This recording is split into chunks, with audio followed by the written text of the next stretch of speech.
Okay. Hi, BookTube. Aaron here. I hope you're doing okay.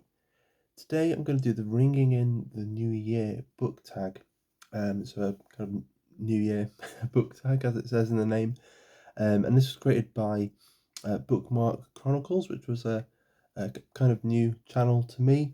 And I was tagged by Alan from Big Hard Books and Classics. I was about to say the wrong channel name then. But yeah, it's still in the first couple of weeks of 2024, and so I thought it'd still be valid to go through this. It's just 8 prompts long, looking into where things stand at the beginning of the year. So the first prompt here is the best book or books or the best series that you've read in 2023. I did a sort of full on sort of wrap up and a list of my favourites. But just to go through some of them again, um, probably my favourite book was A Time of Gifts by Patrick Leigh Fermer. Really loved this. It's a piece of travel writing, and Patrick Leigh Fermer, as he's writing it, he's sort of much older than when he was going on this journey. And so he's kind of looking back to his youth and kind of reliving it as he's writing it. So it's just a lovely experience. And there are 3 books after that that carry on the journey, and I loved them as well. There's also Anna Karenina by Tolstoy, A History of Reading by Alberto Manuel, which I really loved as well. There was The Bell Jar by Sylvia Plath. I reread this in December for Remember December, an event I was co-hosting with a bunch of really lovely people, all about rereading. So this was probably one of my favourite rereads this year. Uh, One I feel I didn't talk about quite enough was Alone in Berlin by Hans Fallada, which I gave 4 stars on Goodreads when I read it, just because it was so intense and it's just like a tunnel, and you're just being pushed through this tunnel at 100 miles an hour, or it kind of felt like that to me. About some very quiet resistance during the Second World War in Germany, and it's yeah, it gets pretty gruesome and quite brutal.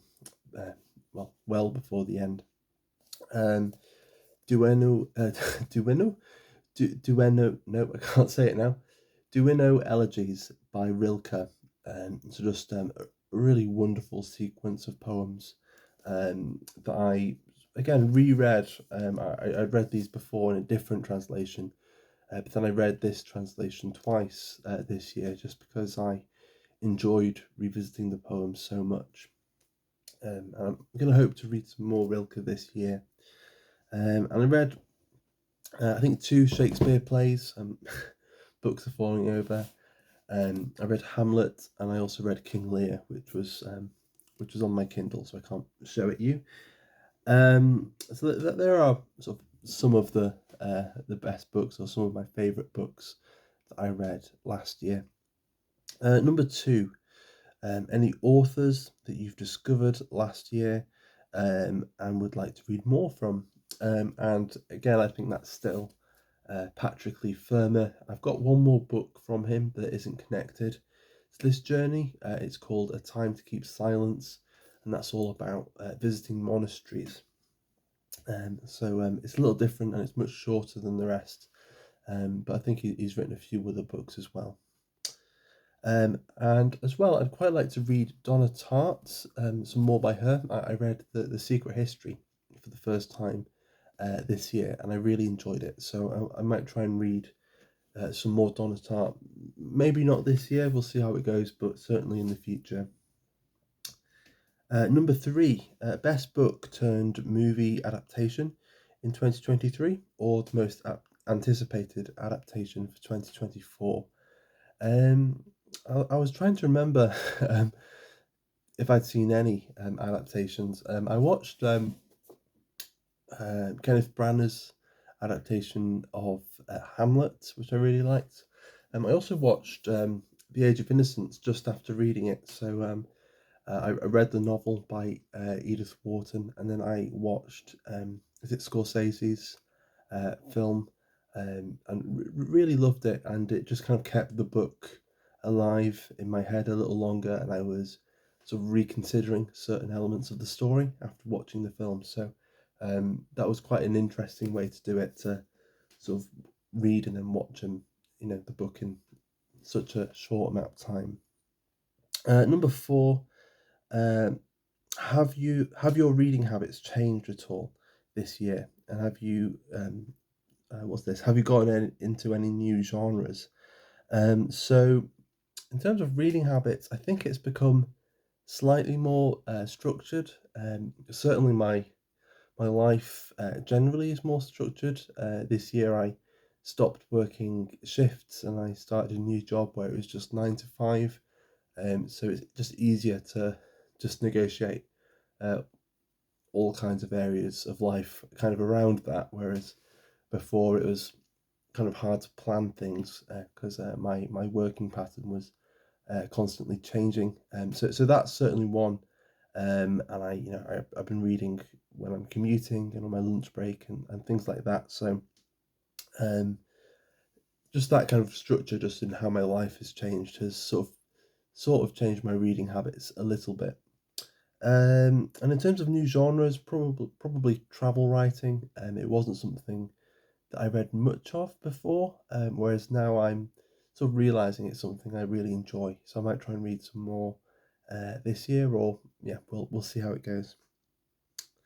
Number five is favorite ship, so romantic or platonic, or a new favorite character. I found this quite tricky actually. Yeah, I mean, there was a bit actually in there's a bit in Anna Karenina where two of the characters to kind of say how they actually feel to each other in a really lovely way. And so yeah, Levin and Kitty have this moment, and Kitty has turned Levin down in the past, and then there's this bit where they're sort of sending secret messages to each other by just writing the first initials of words in chalk. And it's just a really lovely moment, and I was sort of smiling like I don't know, just like a mad thing, and just yeah, was just really loving it. So that's probably a romantic relationship that I could, um, I certainly felt like I could really get behind as it was kind of blossoming. And then a favorite character, I found it a little difficult. I do keep thinking about Lemus from The Spy Who Came into the Cold by John le Carre. He's not a particularly likable guy, really, but in some respects might be kind of relatable. He's also kind of mysterious. You don't really know who exactly he is as you're reading this, because part of his job is to um, is he's a spy. He's constantly acting and pretending to be someone else. Um, and yet there are elements of his character that I found really intriguing, and I can't stop really thinking about him. So though he might not be a favourite character, he's certainly a character that I've been thinking a lot about. Then number six is, have you started planning your 2024 TBR, and how many books do you hope to read? I don't have a very full on or structured TBR for this year. Um, I've got a little list on the kitchen fridge, but it's not that long, and I'm not really going to pressure myself to stick to it or anything like that. So I'm going to be keeping things fairly open, I think. And normally I aim for 50 books. I did read 100 books last year, which I'm certainly not expecting to do this year. But yeah, I'll aim for 50. If it's more or less, it's not really the end of the world. Number seven is, do you participate in any reading challenges, or will you be will you be participating in any reading challenges or readathons or readathons? Um, so there are a few I've written down that I think well I'm hoping will be happening. So we've got No Place Like Homes, which is happening in February. and this is a Sherlock Holmes readathon. So I'm going to try and read some Sherlock Holmes stories and maybe some pastiche fiction as well. There's March of the Mammoths. We'll see. I might try and read a mammoth in March. So that's a book that's more than 800 pages, if I believe.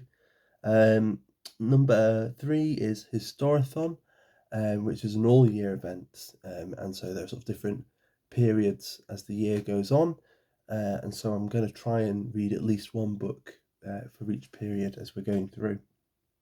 And then there's Faulkner in August as well, and I think they're reading As I Lay Dying this year, which I've read before, but I'd be quite intrigued to reread it and give it another go. So there are a few of the reading events that I'm hoping to get to this year.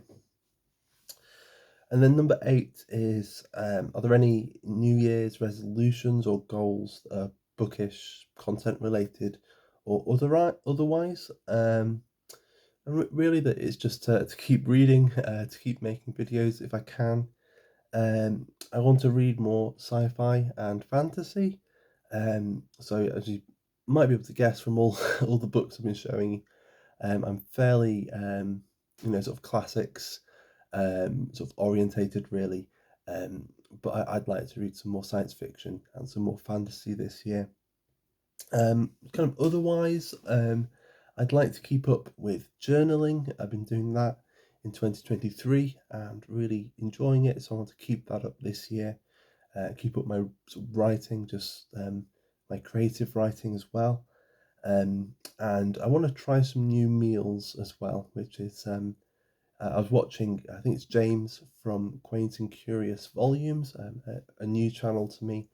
And one of his goals for the year is to is to think less about food, um, and I did quite like that, and so I don't want to overdo it and be constantly poring over cookbooks and websites and blogs about food. But I'd like to try a few new meals this year, just so I don't get into a bit of a rut with what I eat. And then I think that's it. So I'll leave it there.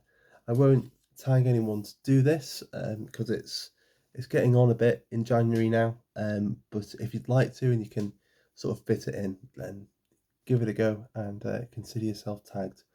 So yeah, thanks for watching. Sorry if I've seemed a bit breathless as well. I've been yeah, got a bit of a cold, but I think I'm on the other end, the other side of it now. I'm not sneezing and I there's no mucus coming out of any orifices, so I think I'm doing okay. But yeah, apologies if I haven't been making total sense, or at least any less sense than usual.